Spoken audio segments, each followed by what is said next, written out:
We are just about 19 days away from the start of the ODI World Cup 2023. October 5, you're going to see England and New Zealand square off at the Narendra Modi Stadium in Ahmedabad. India's campaign begins on October 8th against Australia at Chepauk. So, the Asia Cup, England versus New Zealand, Australia versus South Africa, they are part of the preparation that is going to be there for the World Cup. Australia, remember, they will also be preparing along with India for the series when they are going to play 3 ODIs from September 22, 24, 27th. But already in the build-up, when you look at the Asia Cup, Australia, England and New Zealand, England, this has been nothing short of an attritional phase for the players. Why is that? The long list of injuries that have impacted many teams kind of will make the playing field a bit more level. Because remember, teams like Australia, New Zealand, they are facing the brunt of the issues along with Sri Lanka. India, England on the other hand, surprisingly, they are not facing that much of a brunt when it comes to the injury situation. So in this video, I will tell you which team has the worst of the situation when you have to look at their recovery, players availability, especially after the end of the 4th ODI between Australia and South Africa, as well as the 4th ODI between England and New Zealand. There have been some new additions and it looks like some of these players might not be able to make it to the World Cup squad also. So, without further ado, let us just look at how the injury situation is in each team and which teams are facing the worst of it, because injuries plenty for Australia, South Africa, New Zealand, Sri Lanka and even Pakistan. India also have a major injury concern, but that is just for one player. Whether he will continue playing or whether he will be included in the World Cup squad is an entirely different debate altogether. But you want to know which team has suffered the maximum of the injury concerns?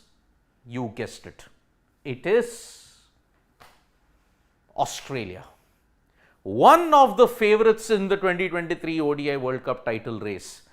Already they have done kind of a double. Retained the Ashes, won the ICC World Test Championship final, but can they do the three-peat? If they have to do the three-peat, they need all their players fit. But going with each and every passing day, their injury woes are mounting, because this addition, that will be a major jolt to Australia, because Travis Head tried to pull a bouncer from Gerald Coetzee in the Centurion ODI, but he got hit on the finger, and you could see after that that Andrew McDonald, the head coach, has confirmed that Travis Head has got a fracture on his left hand. Now, how severe the fracture is and how the recovery will happen, that will take a long time indeed. So, Travis Head's chances have taken a massive hit. We knew that prior to South Africa that Pat Cummins was injured, so was Mitchell Starc. Glenn Maxwell also had an ankle injury on that same ankle by which he had suffered a career-threatening injury about the start of the year. Steve Smith was also having a wrist injury, and Cameron Green had a concussion injury at Bloemfontein. 1, 2, 3, 4, 5, 6. 6 key players, all of them are injured. It looks like from the initial estimates, Travis Head's World Cup is over. He may not be able to make it on time because of the injury that he sustained. Pat Cummins is on the road to recovery, but whether he'll play the India series and whether he'll get game time, that is a big question mark. So is Mitchell Starc. Glenn Maxwell, he's just become a father. He was also not going to play because he was on paternity leave, but that ankle injury also has come at the worst time. Steve Smith also has a wrist injury. Whether he can make it on time, whether he'll get game time, that's another big question. Mostly with the situation of Cameron Green, maybe he can slot back in. But whether he's recovered, that is a different proposition altogether. You think Australia have a problem? Think again. Our neighbors down south, they are also impacted by injuries. Somehow, some way they have made it to the final of the Asia Cup. But losing Vanindu Hasaranga, that's a big blow. But he'll be available for the World Cup. The same with Dushmanta Chamira, maybe he could be available for the World Cup. Tikshana's injury has really caused a major problem for Sri Lanka, because remember, he was their enforcer in the middle overs, even in the power play, and sometimes even in the death. You could see the very gutsy visuals of Tikshana bowling 3 overs despite a grade 3 hamstring tear. Now, whether that hamstring tear rules him out of the World Cup, it remains to be seen. The Sri Lankan Cricket Board has said the injury is not severe, but Dasun Shanaka revealed that it was. Now, Tikshana, if he's gone, then that's a massive hole to fill in the Sri Lankan team. And then you've got even Lahiru Kumara and Dilshan Madhushanka and Lahiru Kumara. Those two are also injured. So, whether they come back to the World Cup squad, and now after this, how much game time will they get? That is the real thing, because Sri Lanka, by all estimates, are not playing any series after this. They are directly going to the World Cup warm-ups, and then they will play their opening games in the first week of October.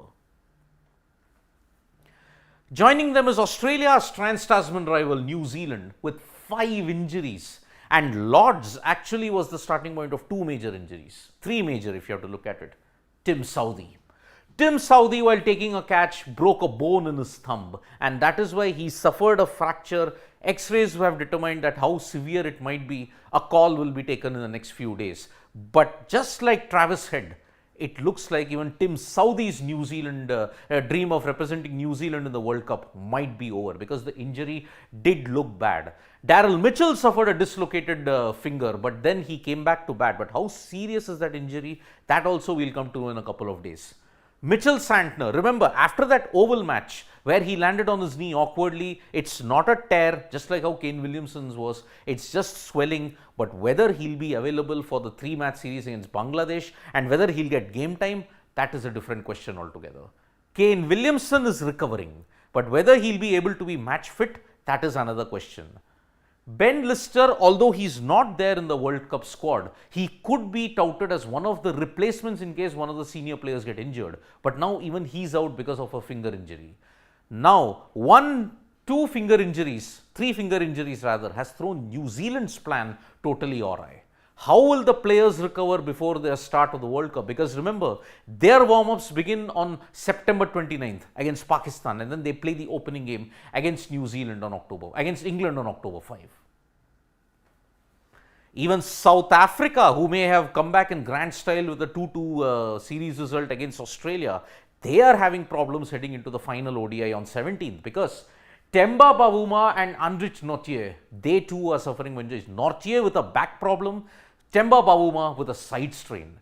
Now, if these two don't recover, and remember, Temba Bavuma has been in good form for South Africa. If he goes out, then South Africa's middle order is a big problem. Yes, Heinrich Klaassen did prop up along with David Miller in that centurion disaster that for Australia, because 222 runs of 96 balls. It was tremendous hitting, but number 5 and number 6 can't bail you out every single time. So, Nortje and Bavuma are also in doubt for the 5th ODI, and whether they'll get game time, that is another big question altogether.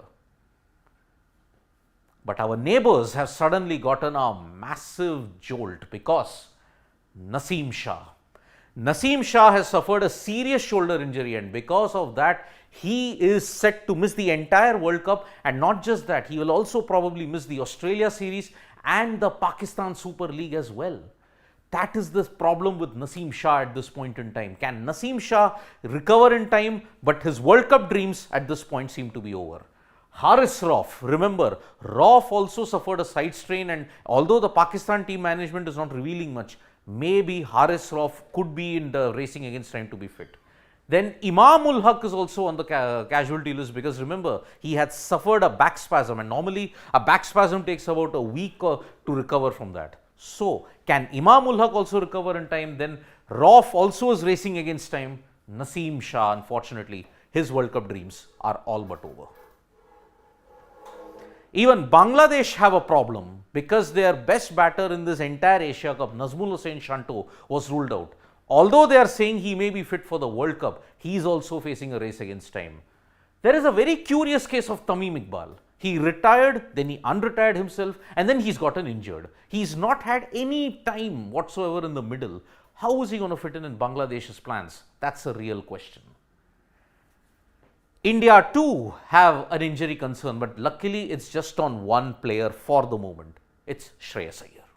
Now, reports are stating that Shreyas Iyer might not even make it to the playing 11 for the Asia Cup, and the management now might seriously be looking at a backup number 4, and Iyer might not even make it to the World Cup. Those are the reports that are coming from Colombo at this point in time. If Iyer can recover and feature in the final of the Asia Cup, then I think he has a slim chance, because he came back after 6 months after owing to a back injury that he suffered in the test match against Australia. He passed all the fitness drills at the NCA, but then got a back spasm on the eve of the match against against Pakistan, and he was ruled out. England, the current defending champions, they too have a problem in the, if you have the problem of plenty, they too have a problem. Jason Roy. Jason Roy has a back injury, and he is in doubt whether he can make it for the trip to India. But remember, if Jason Roy goes out, there might be a chance that Harry Brook features in the England squad. Remember, there's a huge demand for Harry Brook to be included in the England ODI squad for the World Cup. Remember, until 27th or 28th of September, you can make changes galore. But after 28th, you will need the permission of the ICC Technical Committee to approve of any kind of replacement. So, Australia with 6 players, New Zealand with 5, Sri Lanka with 5, a total, you may say, of 23 players. That's 2 playing 11s. That is the quantity of players who are injured, spread across 15,000 kilometers in total. These are your injured 11 for this World Cup. Injured 23 rather for this World Cup. Thank you so much, folks, for joining us for this live. We'll be back with more updates on sports today. Tap that bell icon so you know when we go live, and don't forget we are on Facebook, Twitter and Instagram as well. Thank you.